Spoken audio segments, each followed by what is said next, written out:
Hello everyone, in this video I will show you how to fix Samsung Galaxy A25 voicemail notifications not working issue. So before starting the video, don't forget to subscribe the channel and also press the bell icon.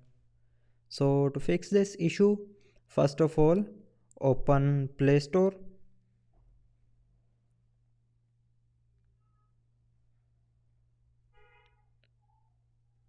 Now in Play Store, go to search bar and search My Visual Voicemail.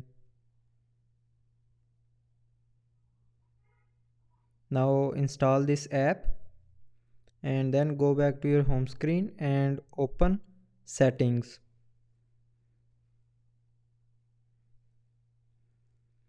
Now in settings, scroll down and here click on apps.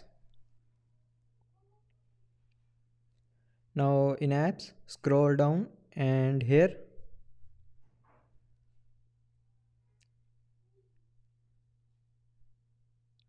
open the visual voicemail app.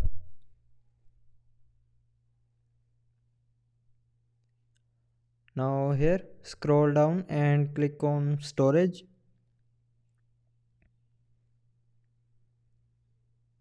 And then clear the app data and cache memory of visual voicemail app.